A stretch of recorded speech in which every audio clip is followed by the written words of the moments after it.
237 আসনের প্রার্থী ঘোষণা বিএনপির। খালেদা জিয়া লড়বেন সর্বোচ্চ 3টি আসনে। প্রথমবার প্রার্থী হচ্ছেন তারেক রহমান।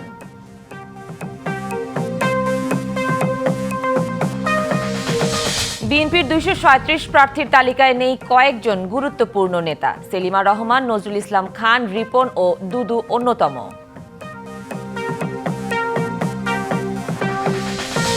বিএনপির প্রার্থিতা ঘোষণায় তৃণমূলে নেতাকর্মীদের আনন্দ উচ্ছ্বাস। কোথাও কোথাও বঞ্চিতদের ক্ষোভ, সড়ক অবরোধ ও অগ্নিসংযোগ। কিছুদিনের মধ্যেই প্রার্থী ঘোষণা করবে জামায়াত। দেশে ফিরে বললেন দলটির আমির। রাজনৈতিক দলের মধ্যে মতের ঐক্য প্রত্যাশা।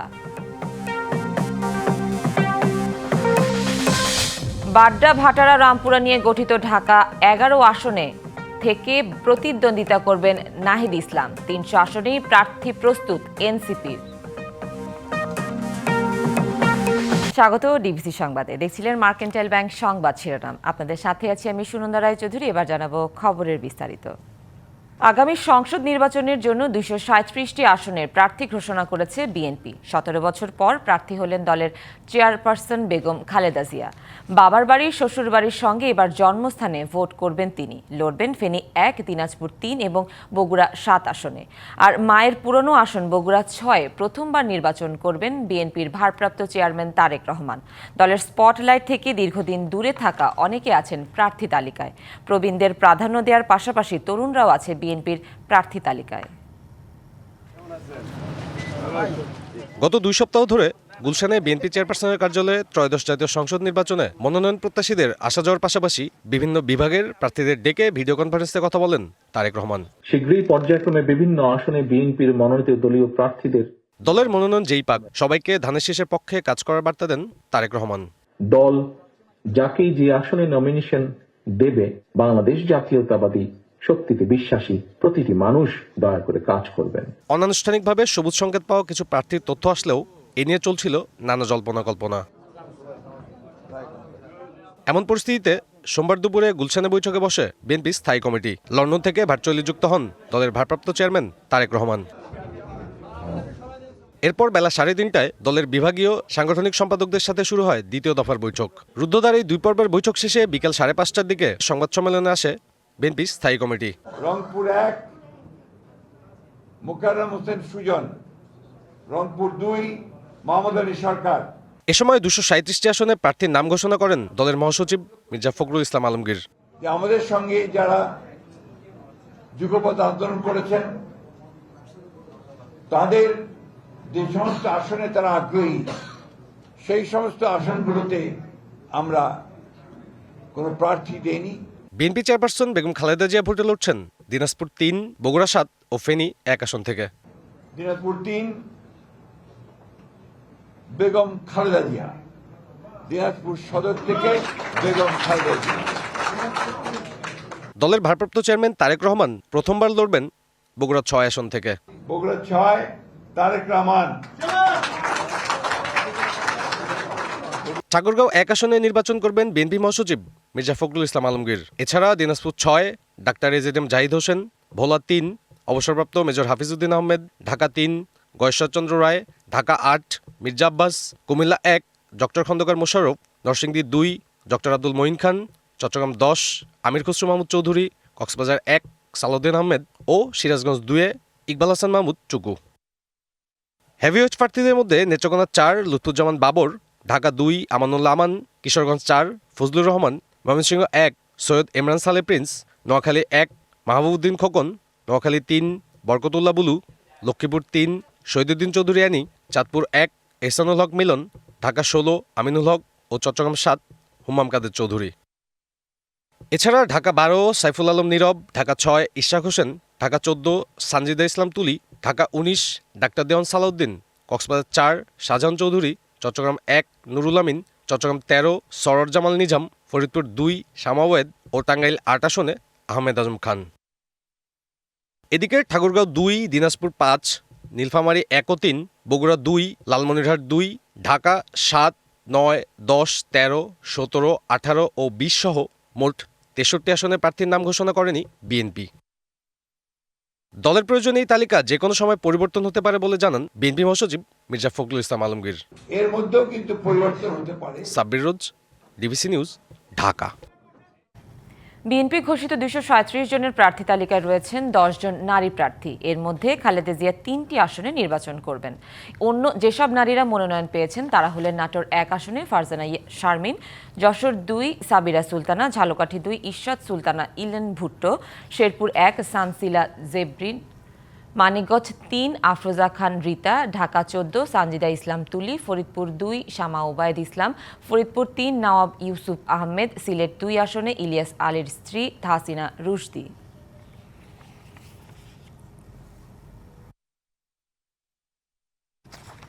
ঘোষিত 237 আসনের প্রার্থীর তালিকায় নেই বিএনপির স্থায়ী কমিটি ও কেন্দ্রীয় কমিটির বেশ কয়েকজন গুরুত্বপূর্ণ নেতার নাম। নেই দলটির কয়েকজন হেভিওয়েট নেতাও।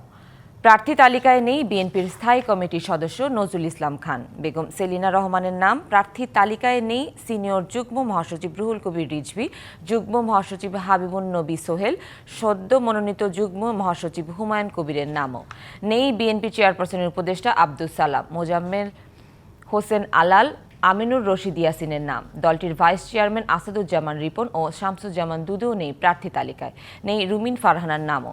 ঢাকা 10 আসনে বিএনপির আন্তর্জাতিক বিষয়ক সম্পাদক নাসির উদ্দিন অসীমের বদলে নাম ঘোষণা করা হয়েছে রবিউল ইসলাম রবির। স্থায়ী কমিটির সদস্য সালাউদ্দিন আহমেদের স্ত্রী হাসিনা আহমেদ, মির্জা আব্বাসের স্ত্রী আফরোজা আব্বাস, ইকবাল হাসান মাহমুদ টুকুর স্ত্রী ও সাবেক সংসদ সদস্য রুমানা মাহমুদও বাদ পড়েছেন এই তালিকা থেকে।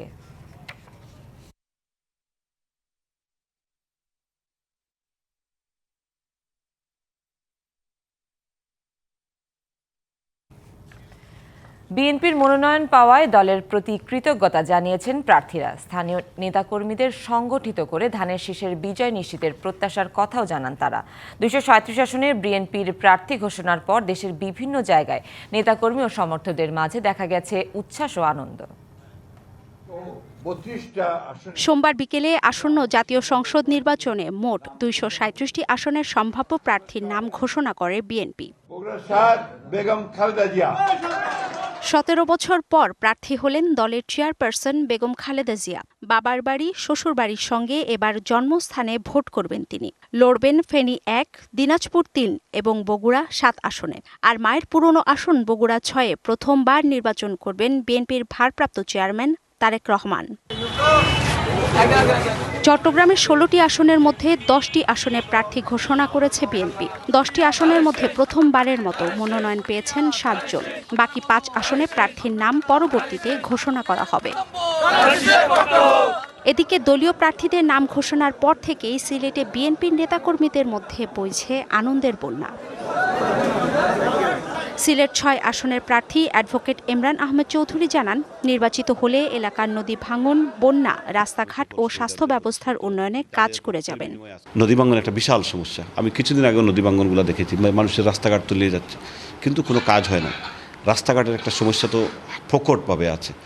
তো আমি বিশ্বাস করি আমরা কাজ করতে চাইলে এগুলা কোনো ম্যাটার না। সুন্দরবন সংলগ্ন উপকূলীয় উপজেলা কয়রা ও পাইকগাছা নিয়ে গঠিত খুলনা 6 আসনে ধানের শীষের প্রার্থী হিসেবে নির্বাচিত হয়েছেন মনিরুল হাসান বাপ্পি। মনোনয়ন পাওয়ার পর তার দলীয় সমর্থকরা আনন্দ উল্লাসে মেতে ওঠেন। এটা একটি উপহার স্বরূপ মনে করব, আমার শ্রমের উপহার দিয়েছে তারা। আমরা এবারে আমাদের ঘরে সেই বিজয়কে সুনিশ্চিত করব ইনশাল্লাহ। এদিকে রাজশাহী 1 আসন থেকে এবারই প্রথম মনোনয়ন পেয়েছেন বিএনপির চেয়ারপারসনের উপদেষ্টা অবসরপ্রাপ্ত মেজর জেনারেল শরীফুদ্দীন। আর রাজশাহী 2 আসনে মনোনয়ন পেয়েছেন সাবেক এমপি ও মেয়র মিজানুর রহমান মিনু। অনেক যোগ্য প্রার্থী আছে, হয়তো একজনকে দিতে হবে, কেউ যেন মন খারাপ না করে থাকে। দলের পরবর্তী কার্যক্রমে এবং সরকার পরিচালনায় তাদেরকে অংশগ্রহণ করানো হবে। দলের সব স্তরের নেতাকর্মীদের সাথে নিয়ে আসনগুলোতে নিরঙ্কুশ বিজয়ের ব্যাপারে আশাবাদী মনোনীত প্রার্থীরা। Arghamitra Tarafdar, DBC news desk. আগামী জাতীয় সংসদ নির্বাচনের জন্য কিছুদিনের মধ্যেই প্রার্থী ঘোষণা করবে জামায়াতে ইসলামী। কয়েকটি দেশ সফর শেষে ভোরে ঢাকায় নেমে জানালেন দলটির আমির ডক্টর শফিকুর রহমান। এ সময় তিনি বলেন, রাজনৈতিক দলগুলোর মধ্যে বিরোধ নয়, মতের ঐক্য প্রয়োজন। তিনি বলেন, বিএনপির 237 প্রার্থী এখনও চূড়ান্ত না হলে জামায়াত 1 বছর আগেই তার সম্ভাব্য প্রার্থীদের নাম জানিয়ে দিয়েছে। 15 দিনের সফরে প্রবাসীদের অবদানের কথা তুলে ধরে তিনি বলেন, সরকার প্রবাসীদের ভোটার তালিকায় যুক্ত করলে এখনও অনেক জটিলতা রয়ে গেছে। তাই নির্বাচন কমিশনকে নির্ধারিত দিন থেকে আরও 15 দিন সময় বাড়িয়ে দেওয়ার দাবি জানান শফিকুর রহমান।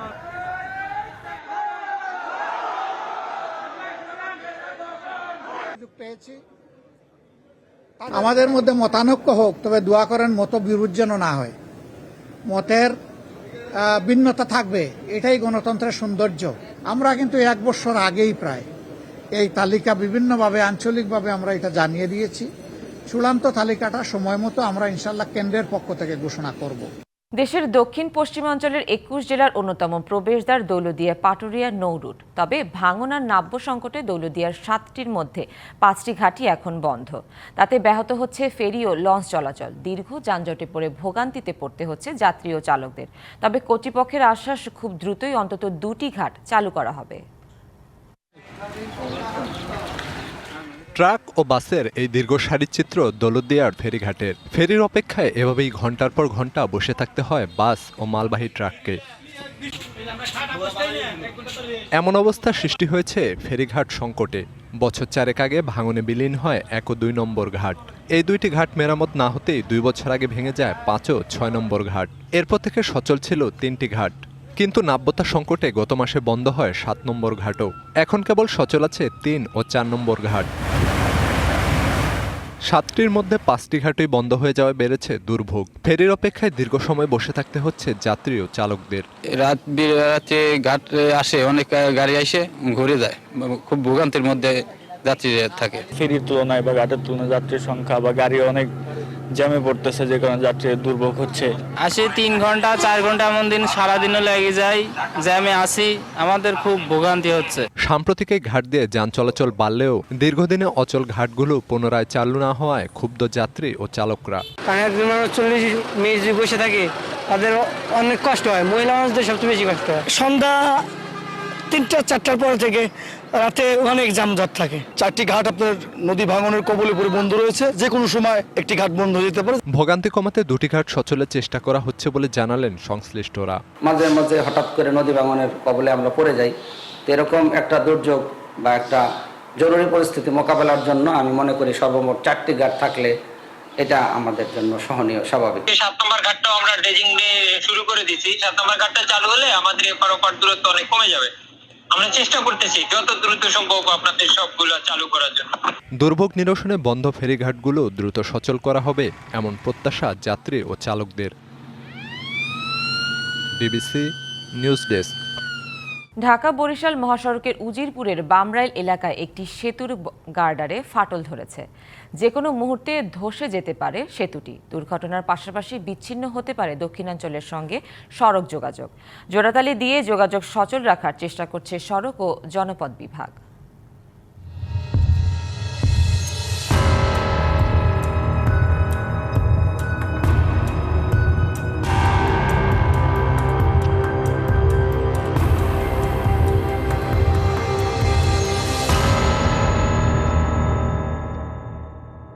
সেতুটির নিচে গার্ডারে ফাটল, ওপরে একের পর এক ছুটছে ভারী পণ্যবাহী ট্রাক কিংবা যাত্রীবাহী বাস।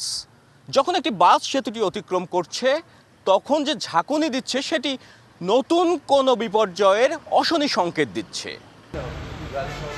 উজিরপুরের বামরাইল বাজারের পাশে খালের ওপর এই সেতু। দেখলে বোঝা যায় সময়ের ভারে নুয়ে পড়েছে গার্ডার। 3টি গার্ডারের মধ্যে 2টিতেই ফাটল ধরেছে, আর সেই ফাটল এখন পুরো সেতুর নিরাপত্তাকেই প্রশ্নের মুখে ফেলছে। ভেঙে গেছে, 3টা ফাট দিছে। আমাদের মানে এইখান থেকে হাঁটতে আমাদের খুব ভয় লাগে, কখন পড়ে যে এটা ভয় থাকে আমাদের। লোড গাড়ি ওঠার পরে আপনার ফাটলটা ফাঁক হয়, আবার গাড়ি নামিয়ে যাওয়ার পর ফাটলটা বুঝে যায়। ব্রিজের অবস্থা মানে বর্তমানে খুবই ঝুঁকিপূর্ণ, বিপজ্জনক। এখন যে কোনো মুহূর্তে ভেঙে পড়লে একটা গাড়ি পড়ে যাবে, সেখানে মানুষজন আহত হইবে, কেউ মারা যাইতে পারে। যেখানে সর্বোচ্চ 5 টনের যান চলাচলের অনুমতি, সেখানে 20 থেকে 22 টনের পণ্যবাহী ট্রাক চলছে নিয়মিত। ফলে নাজুক সেতুটি ক্রমশই মৃত্যু ফাঁদে রূপ নিচ্ছে। একসাথে 2-3টা গাড়ি যখন পাসিং হয় তখন মনের ভিতরে একটা ভয়ে থাকি যে এই মনে হয় ভাঙ্গে পড়ে গেলাম। 11 টনেরই, কিন্তু এখানে মনে করেন যে যাইতে আছে আপনার নর্মালি 25 টন 30 টনের ট্রাক এখান থেকে যাইতে আছে আপনার, তাহলে কতটা ঝুঁকিপূর্ণ এই ব্রিজটা মনে করেন? আমরা চাচ্ছি এটা ভালো হোক ব্রিজটা, এরকম ব্রিজ তো দক্ষিণবঙ্গে চলে না বরিশাল রোডে। সব ঝুঁকির বিষয় বিবেচনা নিয়ে স্থায়ী সংস্কার ও নতুন সেতু তৈরির প্রস্তাব পাঠিয়েছে সড়ক ও জনপথ বিভাগ। গার্ডারের নিচে যে অংশে ফাটল দেখা দিয়েছে সে অংশের নিচে জিও ব্যাগ দিয়ে ডাম্পিং করে দেওয়া হয় যাতে কোনো অনাকাঙ্ক্ষিত ঘটনা না ঘটে। এটার পার্মানেন্ট স্ট্রাকচার করার জন্য ইতিমধ্যে আমরা ওটা সয়েল টেস্ট, তারপরে হলো ক্রস সেকশন এবং আনুষঙ্গিক যে বিষয়াদি থাকে একটা ডিজাইন পাওয়ার জন্য, সেটার জন্য আমরা প্রপার্স আমরা সড়ক ভবনে পাঠিয়েছি। ৬৫ বছরের পুরনো এই সেতুটি, যাকে ঢাকা বরিশাল মহাসড়কের প্রাণরেখা বলা চলে, এটি ভেঙে পড়লে শুধু দুর্ঘটনা নয়, বরিশাল বিভাগের সকল জেলার যোগাযোগ ব্যবস্থা অচল হয়ে পড়বে। Ziad Mahmud, DBC news, Barishal. ৯/৬ জালে বন্দি খাগড়াছড়ির পরিবার পরিকল্পনা ভবনের নির্মাণ কাজ ২০২০ সালের জুলাইতে শুরু হওয়া কাজ ২০২১-এর আগস্টের মধ্যে শেষ হওয়ার কথা থাকলেও ঠিকাদারি প্রতিষ্ঠানের গাফিলতিতে এখনও শেষ হয়নি। চলতি বছর নভেম্বরের মতো বাড়ানো হয়েছে সময়সীমা, যদিও কর্তৃপক্ষ বলছে আগামী অর্থবছরের মধ্যেই শেষ হবে কাজ। খাগড়াছড়ি পরিবার পরিকল্পনা ভবন পুনর্নির্মাণ প্রকল্পের উদ্দেশ্য ছিল এক ছাদের নিচে এই বিভাগের সব কার্যক্রম নিয়ে আসা এবং মাঠ পর্যায়ে জনসেবার গতি বাড়ানো। বাস্তবে ঘটেছে তার উল্টো। পৌর বাস টার্মিনাল এলাকায় ৩ শতক জমির উপর জেলা পরিবার পরিকল্পনা ভবনের নির্মাণ কাজ শুরু হলেও ৬ বছরে ৯ দফা মেয়াদ বাড়ানোর পরও শেষ করতে পারেনি ঠিকাদারি প্রতিষ্ঠান মেক কনস্ট্রাকশন। ভবনের বাহ্যিক কাঠামো তৈরি হলেও ভেতরে শেষ হয়নি কোনো কাজ, বসানো হয়নি দরজা জানালা, নেই বৈদ্যুতিক সংযোগ, টাইলসের কাজও পড়ে আছে অর্ধেকে। বিভিন্ন অজুহাতে ভবনের কাজ বন্ধ থাকায় নির্মাণ সামগ্রী নষ্ট হয়ে যাচ্ছে। কাজ শেষ না করেই বিলের বড় অংশ তুলে নিয়েছে ঠিকাদার। এখানে 2 বছর পর্যন্ত আপনার চারকি এই কাজ বন্ধ, কি কারণে বন্ধ সেটা বিষয়ে আমাদের কোম্পানি বলতে পারবে। চাহিদা আর প্রয়োজনের তুলনায় ভাড়া করা ভবনে অফিস কার্যক্রম চালাতে গিয়ে ভোগান্তি পোহাচ্ছে বিভাগটি। কার্যালয়টি অদ্যাবধি শেষ না হওয়াতে ভাড়া বাসাতেই আমাদেরকে খুব কষ্টে অফিস কার্যক্রম চালাতে হচ্ছে। খুব শীঘ্রই আমরা চাচ্ছি যাতে কাজটা শেষ হয়ে এটা আমাদের কাছে হস্তান্তর করে সংশ্লিষ্ট স্বাস্থ্য প্রকৌশল বিভাগ। জনস্বাস্থ্য প্রকৌশল অধিদপ্তর জানায় ২০২৪ সালে মেয়াদ শেষ হওয়ায় নতুন করে প্রকল্পটি চালুর জন্য চিঠি পাঠানো হবে। জুন ২০২৪ সালে আমাদের মেয়াদ শেষ হয়। জুন ২০২৪ পর্যন্ত আমাদের কাজের অগ্রগতি হচ্ছে আপনার 77%। এই ভবনের নির্মাণ ব্যয় ধরা হয়েছে ৪,৭৬,০০,০০০ টাকা। এই ৯/৬-এর বেড়াজাল থেকে মুক্তি পেয়ে ভবনটির কাজ সম্পন্ন হোক, এমনটি প্রত্যাশা সংশ্লিষ্টদের। DBC news desk. নেত্রকোনায় মিথ্যা অভিযোগে এক কৃষকের গরু জব্দ করে নিলামে বিক্রির অভিযোগ উঠেছে পুলিশের বিরুদ্ধে। তবে পুলিশের দাবি, ষাঁড়ের লড়াইয়ে অংশ নেয় জব্দ করা হয় গরুটি, কিন্তু জব্দের মাত্র 2 ঘন্টার মধ্যে পশুটি নিলামে তোলায় তা নিয়ে চলছে আলোচনা সমালোচনা। ঘটনার সুষ্ঠু তদন্তের দাবি গরুর মালিকের। গেল ২৮শে অক্টোবর নেত্রকোনার কেন্দুয়ার রামপুর বাজারের ব্যবসায়ী হাদিস মিয়ার গোয়ালঘর থেকে জুয়ার লড়াইয়ে অংশ নেওয়ার অভিযোগে একটি ষাঁড় জব্দ করে পুলিশ। ওই দিনই গরুটি নিলামে ১,৩১,০০০ টাকায় বিক্রি করা হয়। তবে গরুর মালিক সিরাজুল ইসলামের দাবি, বিক্রির জন্য গরুটি হাদিস মিয়ার গোয়ালঘরে রাখা হয়। পুলিশ মিথ্যা অভিযোগ তুলে সেটি ধরে নিয়ে যায়। স্থানীয়রাও জানান একই কথা। ও শৃঙ্খল করতেছে গরু এক ঘরের ভিতরে বাঁধছি। আমার এই গরুটাই সম্বল, আর কিনু ফুজি নাই, ফুজি আমার গরুটা। পুলিশে কিন্তু যাচাই বাছাই করেন না, এটার লাগি আমি বিচার চাই। মালিক উনি তো জানে না গরুকে নাড়াই দিতে নিছে না কিতা দিছ, উনি কি গোড়া বাড়িতে বাঁধতে তো হইছে, এরা প্রশাসন ধরা জোর মূল্যকে ভাবে স্যার ওরা থানায় নিয়ে গেছে। আমি টাকা দা গরু কিনছি, আমার গরু হারা জব করি বটে, এই আইন করতে আনছে। আমি গ্রামবাসীর সবার এটা হাইছি যাতে আমার গরুটা যাতে জব না করে। তবে পুলিশ ও ওই গরু সম্পর্কে তথ্য দেওয়া ব্যক্তির দাবি, ষাঁড়টি লড়াইয়ে অংশ নিয়েছিল। পুলিশে ষাঁড়ের সন্ধান দিলে তখন পুলিশ এখানে আইসা তারা সার জব্দ করে নেওয়া যায়। এই সারই হলো লড়াইয়ের সার। পুলিশের কাছে ভিডিও ফুটেজও আছে, যে লড়াই করতেছে এটার ভিডিও ফুটেজও আছে। ছবি আছে, সেলফি তুলছে। উনি ফ্লাইট ধরে মনে হয় কোথাও গেছিলেন, ফ্লাইট মিস করছেন, পরে মনে হয় রাত্রেবেলা এসে মালিকেরা দাবি করছে। দোয়াখালা অবস্থায় ধরছি, দোয়াখালার ওখান থেকে ওখানে দেওয়া হয়েছে, সরকার কর্তৃপক্ষ যেটা মনে করছে সেটা ব্যবস্থা। পুলিশের তথ্যের ভিত্তিতেই গরুটি নিলামে তোলা হয় বলে জানান নির্বাহী ম্যাজিস্ট্রেট। পুলিশ আমাকে যেহেতু বলছে এবং সাক্ষীরা সাক্ষ্য দিয়েছে, ওখানে উপস্থিত ব্যক্তিরা ছিল, কেউ তখনও প্রশ্ন তোলে নাই, তারপর ঘটনাস্থলেও অপরাধ উদ্ঘাটিত হয়েছে। কাজে এখানে তো আইনি কোনো বাধা তো প্রশ্নই আসে না। এই ঘটনার সঠিক তদন্ত করে অভিযোগ প্রমাণিত না হলে গরুটি মালিককে ফিরিয়ে দেওয়া হবে এমন প্রত্যাশা এলাকাবাসীর। DBC news desk. কুয়াশাচ্ছন্ন ভোর, মাঠের ঘাসে ঝিলমিল শিশির বিন্দু, প্রকৃতি জানান দিচ্ছে শীতের আগমনের খবর। গাইবান্ধার হাট বাজারেও এখন স্পষ্ট মৌসুমি পরিবর্তনের ছোঁয়া। বাজারের সবুজের রঙে, সবজির গন্ধে জমে উঠেছে সব আয়োজন। সূর্যের দেখা থাকুক বা না থাকুক, গাইবান্ধায় এখন শীতের আমেজ। প্রকৃতিতে বইছে হিমেল হাওয়া। ভোরের শিশিরে জমে থাকা ঠান্ডা হাওয়া যেন বলছে শীত এসে গেছে। বাজারে চোখে পড়ছে নানা রঙের সবজির সমারোহ। শিম, ফুলকপি, বাঁধাকপি, গাজর, লাউ, মিষ্টি কুমড়া, শসা, করলা ও বরবটি আর মূলায় ভরে গেছে বাজারের প্রতিটি কোণা। বিক্রেতা ক্রেতা সবার মুখেই হাসির ঝিলিক। বিক্রেতারা বলছেন আবহাওয়া অনুকূলে থাকায় এবছর ফলন ভালো, তাই বাজারও সরব। শীতের সবজি প্রায় মোটামুটি নামিয়ে গেছে, যেরকম মূলা নামিয়ে গেছে, পাতাকপি নামিয়ে গেছে। ক্রেতা কম, যেটাই ব্যাপারী আনতেছে সব লস। মূলে 8 টাকা 10 টাকা, করলে 15, 16, 20 টাকা। মরিচ বাজার পড়ে গেছে, মরিচ 60 টাকা, পটল 18, 20। সমস্ত কাঁচামাল একদম পানির দাম হয়ে গেছে। মৌসুমের শুরুতে যে ফুলকপি বিক্রি হতো 90 থেকে 100 টাকায়, এখন তা মিলছে মাত্র 60 টাকায়। প্রতিটি বাঁধাকপি 60 ও মিষ্টি কুমড়া 40 টাকা এবং প্রতি কেজি শিম 50, মূলা 20, পটল 30, বেগুন 30, শসা 20 ও বরবটি 40 টাকা দরে বিক্রি হচ্ছে। একই সাথে সবজির সরবরাহ বেড়ে যাওয়ায় দাম কিছুটা কমেছে, এতে খুশি ক্রেতারা। শীতের যে পণ্যগুলো আছে দাম ক্রয়ের মধ্যে আছে, সবাই কিনতে পারবে এবং নিচেও পাবলিক।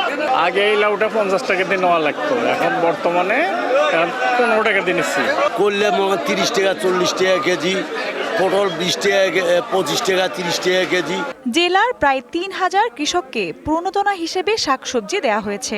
এছাড়া চরে আগে ভাগে পানি নেমে যাওয়ায় 260 হেক্টর জমিতে শীতের আগাম সবজির আবাদ হয়েছে। যে আগাম পানি নেমে যাওয়াতে সেখানে আগাম শীতকালীন শাকসবজি আবাদ হয়েছে, এটা 260 হেক্টর জায়গাতে। আমাদের কৃষি বিভাগ থেকে 2800 কৃষককে প্রণোদনার শাকসবজি বিতরণ করা হয়েছে। লাভের আশাটা অন্যান্য কৃষক দেখে উদ্বুদ্ধ হচ্ছে এবং তারাও পরবর্তীতে শীতকালীন আগাম শাকসবজি আবাদে আরও আগ্রহ প্রকাশ করছে। কৃষি বিভাগের তথ্য অনুযায়ী গাইবান্ধায় এবছর শীতকালীন সবজি আবাদের লক্ষ্যমাত্রা নির্ধারণ করা হয় 6825 হেক্টর জমিতে। এর মধ্যে 1323 হেক্টর জমিতে চাষাবাদ হয়েছে। DBC news desk. নতুন প্রযুক্তি আবিষ্কারের সাথে সাথে বিশ্বব্যাপী এসেছে উন্নতি, একই সাথে সৃষ্টি হয়েছে নানা সংকটও। কেউ বলছেন সবই কাকতালীয় ঘটনা, কেউ আবার দেখছেন অজানা কোনো সংযোগ। ইতিহাস বলছে 2G থেকে 5G প্রতিটি নতুন মোবাইল নেটওয়ার্ক প্রজন্মের পরপরই দেখা দিয়েছে ভয়াবহ মহামারী। আর তাই বড় প্রশ্ন হয়ে এসেছে, এটি কি নিছক কাকতালীয় নাকি লুকিয়ে আছে অন্য কোনো রহস্য? সময় বদলায়, সৃষ্টি হয় নতুন নতুন প্রযুক্তি, তেমনি মোবাইল নেটওয়ার্কের বিবর্তন 2G থেকে 3G, 4G থেকে 5G, এমনই এক অবিরাম পরিবর্তন। প্রতিটি নতুন সংযোগ মানুষের জীবনকে করেছে সহজতর, কিন্তু এ অর্জনের মধ্যে গুঞ্জন রয়েছে। 2G থেকে 5G প্রতিটি প্রযুক্তির সাথে এসেছে মহামারী। এ নিয়ে সামাজিক যোগাযোগ মাধ্যমে ভেসে বেড়াচ্ছে নানা কথা, নানা প্রশ্ন। দ্বিতীয় প্রজন্মের মোবাইল ফোন নেটওয়ার্ক চালু হয় 1991-92 সালের দিকে, কিন্তু এই সময়টায় তেমন কোনো বৈশ্বিক মহামারী না থাকলেও HIV বা এইডস মহামারী আকার ধারণ করে। এর আগে 1981 সাল থেকে এইডসের সংক্রমণ শুরু হয়। বিজ্ঞানীদের গবেষণার ফলে মোবাইল নেটওয়ার্কের পালে 2001 সালে যুক্ত হয় তৃতীয় প্রজন্মের নেটওয়ার্ক 3G। ঠিক তার 2 বছর পর 2003 সালে পৃথিবীতে ছড়িয়ে পড়েছিল সার্স নামের এক সংক্রামক ভাইরাস। এই মহামারীতে 17টি দেশে মৃত্যু হয়েছিল 774 জনের। তথ্য মতে এ রোগের সূচনা হয় 2002 সালের শেষ দিকে দক্ষিণ চীনের ওয়াংডংয়ে। 2009 সালে শুরু হয় 4G'র যুগ। এর কিছুদিন পরেই বিশ্বব্যাপী দেখা দেয় সোয়াইন ফ্লুর প্রাদুর্ভাব। এছাড়া 2014 সালে ইবোলা এবং 2015-তে জিকা রোগের প্রাদুর্ভাব হয়। বিশ্বব্যাপী যে মহামারীটি মানুষকে নাড়া দিয়েছিল সেটা হলো করোনা ভাইরাস বা কোভিড-19। কাকতালীয় হলেও সত্যি 2019 সালে মোবাইল নেটওয়ার্ক যখন 5G'র যুগে প্রবেশ করে ঠিক তখনই বিশ্বকে থমকে দিয়েছিল করোনা ভাইরাস। ঘটনাগুলো একে অপরের সঙ্গে সরাসরি যুক্ত এমন কোনো বৈজ্ঞানিক প্রমাণ এখনও পাওয়া যায়নি। তবে সময়ের এমন মিল অনেককেই ভাবিয়ে তুলেছে।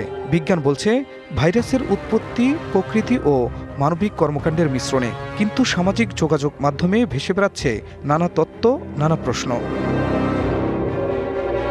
প্রযুক্তি ও মহামারীর এই মিল শুধুই সময়ের খেলা, নাকি এর পেছনে লুকিয়ে আছে অন্য কোনো রহস্য, তা হয়তো সময় বলে দেবে। খান মোহাম্মদ মুকুল, ডিবিসি নিউজ ডেস্ক। উষ্ণায়নের প্রভাবে বিপন্ন সাগরতলের বর্ণিল জীবন। যে প্রবাল প্রাচীর একসময় ছিল সাগরের বুকে সৌন্দর্যের বর্ণিল দুনিয়া, আজ তা প্রাণ হারাচ্ছে রং আর অস্তিত্বর। চলতি মাসেই ব্রাজিলের বেলেম শহরে শুরু হচ্ছে জাতিসংঘের জলবায়ু সম্মেলন COP30। বিশ্ব নেতাদের এবারের সম্মেলনের অন্যতম আলোচ্য বিষয় প্রবাল প্রাচীর রক্ষা। জাতিসংঘের আসন্ন জলবায়ু সম্মেলন COP30 সামনে রেখে বিশ্বের প্রবাল প্রাচীর সংরক্ষণের বিষয়টি এখন আলোচনার কেন্দ্রে। সম্মেলনের আয়োজক দেশ ব্রাজিল, যেখানে বনাঞ্চল ঘেরা শহর বেলেমে জলবায়ু পরিবর্তন রোধে যৌথ পদক্ষেপ নিয়ে আলোচনা করতে একত্রিত হবেন বিশ্বের প্রায় সব দেশের প্রতিনিধিরা। বিজ্ঞানীদের সাম্প্রতিক প্রতিবেদন অনুযায়ী বিশ্বের মোট প্রবাল প্রাচীর এলাকার 4/5 ভয়াবহ ব্লিচিং বা রং হারানোর প্রভাবে আক্রান্ত। রেকর্ড উচ্চ সমুদ্র তাপমাত্রাই এর মূল কারণ, যা একসময় রঙিন প্রবাল প্রাচীরগুলোকে করে তুলেছে ফ্যাকাশে, মৃতপ্রায়। আমরা আরও স্পষ্ট হয়েছি, বেশিরভাগ গ্রীষ্মমণ্ডলীয় প্রবাল প্রাচীরের মৃত্যুর চূড়ান্ত পর্যায়ে অতিক্রম করেছি। আমরা একটি অভূতপূর্ব প্রবাল ব্লিচিং এর ঘটনা দেখেছি, যা বিশ্বের 80% নিম্নাংশের প্রাচীরকে প্রভাবিত করেছে।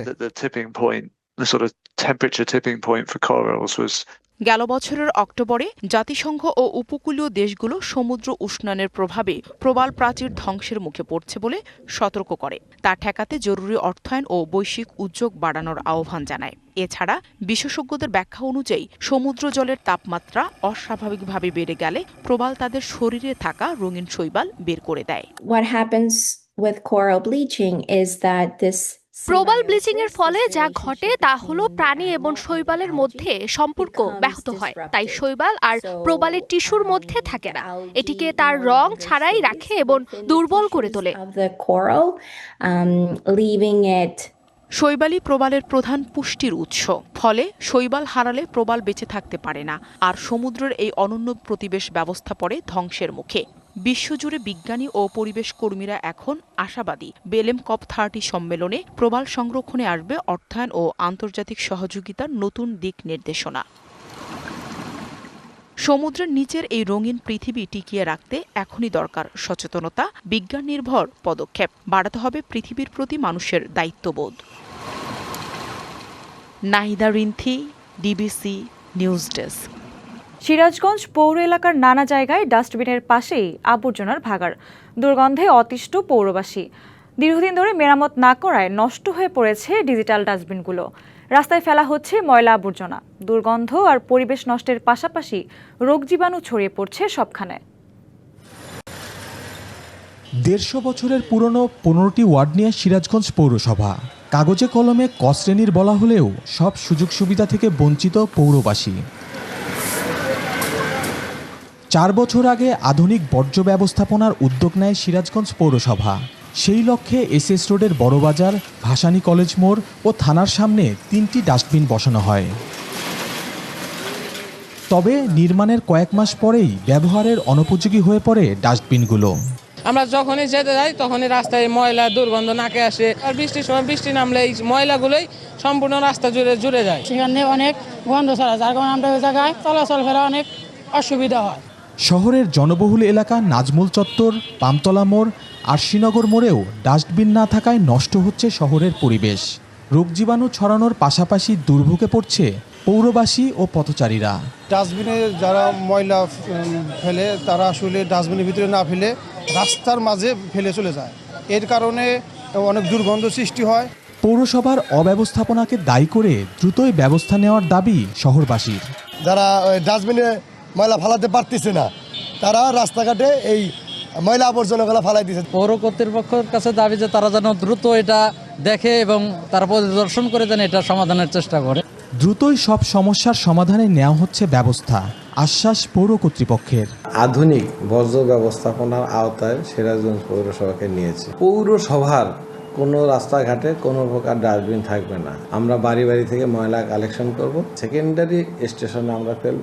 পৌরবাসী আর বাইরে থেকে আসা মানুষের দুর্ভোগ কেটে যাক, দ্রুতই টিপটপ রূপ পাক পৌরনগর, এমন দাবি সবার। খালিদ হৃদয়, ডিবিসি নিউজ, সিরাজগঞ্জ।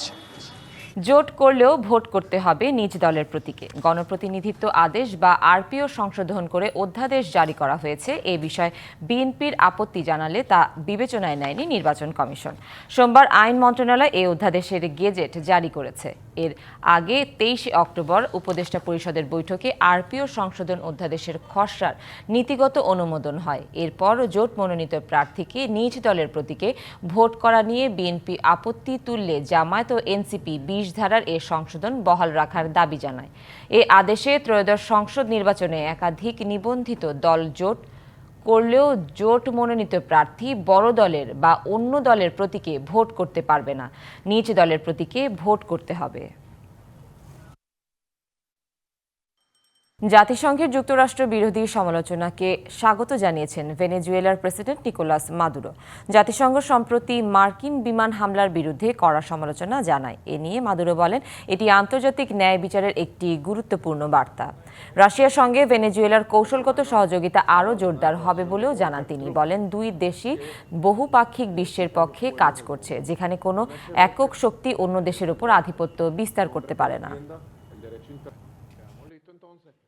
সামরিক জোট গঠনের জন্য বার্ষিক নিরাপত্তা বৈঠক করেছে দক্ষিণ কোরিয়া ও যুক্তরাষ্ট্র। সিউলে অনুষ্ঠিত এই বৈঠকে অংশ নেন দক্ষিণ কোরিয়ার প্রতিরক্ষা মন্ত্রী অহন গ্যুব্যাক এবং যুক্তরাষ্ট্রের প্রতিরক্ষা মন্ত্রী পিট হেগসেথ। বৈঠকে উত্তর কোরিয়ার পারমাণবিক হুমকি মোকাবেলায় যৌথ প্রতিরক্ষা প্রস্তুতি, আঞ্চলিক নিরাপত্তা সহযোগিতা এবং সাইবার ও ক্ষেপণাস্ত্র প্রতিরক্ষা নিয়ে বিস্তারিত আলোচনা হয়।